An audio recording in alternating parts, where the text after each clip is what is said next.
This is a video that's going to go over how to write the reactions and balance the equations. We talked about this last class, and I told you that in order to complete the solubility lab, you needed to, 1, answer the post-lab questions, 2, write your conclusion,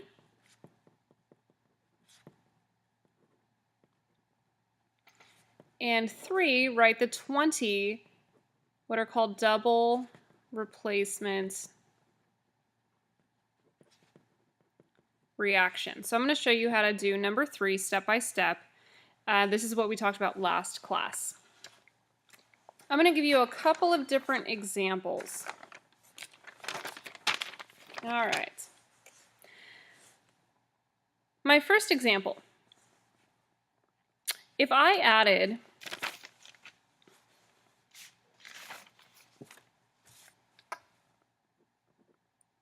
lead to nitrate and sodium chloride.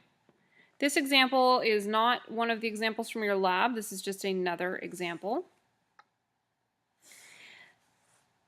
I have A, B plus C, D. Lead is A. Nitrate is a polyatomic ion. It is one thing. Therefore, it's B. Sodium is C. Chlorine is D.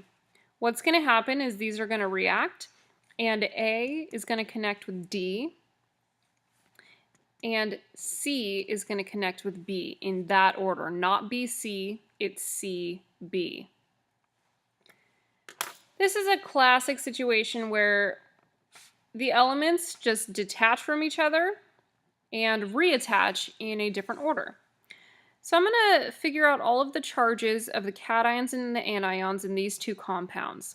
So in my first compound, my cation is lead, and I know it has a +2 charge because of this 2 right here. Nitrate has a -1 charge.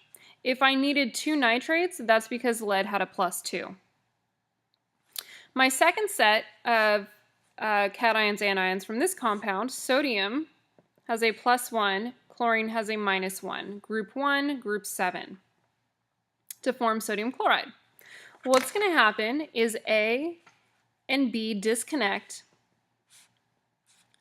and A reconnects to D.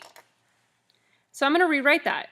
Lead +2, chlorine -1. I need 2 chlorines for every 1 lead. It makes that. Well, that's my A, D. The next thing that happens is C connects with B. So I'll rewrite that. Sodium +1, nitrate has a -1. It's a 1-to-1 ratio. So that's the second compound that forms. And you notice that it's cation, then anion, which is CB. So it makes NaNO3. All right, so I formed my 2 compounds. Something that's really important to recognize, I have 2 chlorines here, but only 1 here, and that's because lead had a +2 charge, therefore I needed 2 chlorines, but sodium only had a +1, therefore I only needed 1 chlorine. So these compounds are the ratio of cation and an anion to complete the octet rule. They change when they get different partners. All right, so the second thing I need to do is the states of matter. A and B are always aqueous. AD is always going to be solid. CB is always going to be aqueous. So I'll write that on my compound. So lead to nitrate is aqueous. This is aqueous. AD is solid. And CB is aqueous. So if you were to conduct this experiment, you would get a precipitate or an insoluble compound forming, and the compound that would form would be the lead chloride right here, because it formed a solid. That's a precipitate. The last thing I need to do is balance the equation. So the purpose of balancing is just to make sure that everything is even. So over here I have my reactants that react together to form my products. I have to have equal quantities of both on both sides. It is nothing more complicated than that. Start anywhere. I will start at the beginning. This is saying that I have 1 lead. on the reactant side.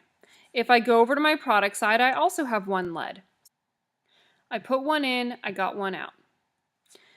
The second thing I encounter is nitrate. You need to look at it as a whole unit. I have 2 nitrates on the reactant side. Over on the product side, I only have 1. So I'm going to put a 2 in front of the whole compound. This is called a coefficient, and the coefficients are just used to balance things out. This 2 distributes to everything in the compound. Again, look at the polyatomic ions like 1 unit. I now have 2 nitrates. I now also have 2 sodiums. So I come back over here and I need to put a 2 in front of sodium, so I now have 2 sodiums. Well, this 2 distributes to everything in this compound and I now have 2 chlorines. Well, if I come back over to my product side, I had 2 chlorines anyways, so that balanced the equation. When you're balancing equations, you're multiplying, not adding. So that would be a double replacement reaction that's balanced with the states of matter. This is your answer. I'm going to give you one more. All right.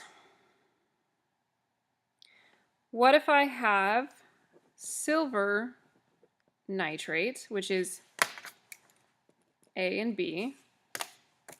Its state of matter is aqueous, because AB is always aqueous, plus sodium hydroxide. OH is hydroxide. It's a polyatomic ion. It is also aqueous. This is C and D. The OH is one thing. It's a polyatomic, therefore it's D. Well, before I do anything, I need to figure out what my ions are. If you look on the back side of your periodic table, silver takes on a +1 charge, and then nitrate takes on a -1 charge. It's a 1-to-1 ratio. On the front side of your periodic table, in group 1, the alkali metals, sodium takes on a +1 charge. It has 1 valence electron to give away. Hydroxide is a polyatomic ion on the back side of your periodic table. It has a -1 charge. So, I have A, B, C, and D. This is going to form AdCB. A and D are going to connect, which means I have silver +1 plus hydroxide -1. It's a 1-to-1 ratio, so I need 1 of each of them. That's what goes there. And remember what I said up here, AD is always solid, so I'm going to just put the state of matter there. And then the next thing I have is C and B. So again, I have sodium +1 and then nitrate NO3 -1, which is a 1-to-1 ratio, which CB is always aqueous. Okay, so now let's see if it's balanced. Put some lines out in front for the coefficients. Start at the left. I have 1 silver on the reactant side, 1 silver on the product side. I have 1 nitrate over there, and I have 1 nitrate over here. I have 1 sodium on the left, 1 sodium on the right. I have 1 hydroxide. Remember, this is a polyatomic ion. You have to look at it as a whole unit. I have 1 hydroxide here, and I have 1 hydroxide here. Because all of these have a +1 -1 charge, this equation, just by the nature of these charges, is already balanced, so it's done. You didn't need to use coefficients at all. So the steps. Step 1, take apart the cations, anions. Step 2, reassemble them. You need to reassemble them A, D, and then C, B. Step 3, states of matter. Up here I told you AB is aqueous, CD is aqueous, AD is solid. It's the precipitate that formed. CB is also aqueous. You need to have your states of matter, like I did here. And then the last step is to balance using coefficients, which are these up here. And that's it.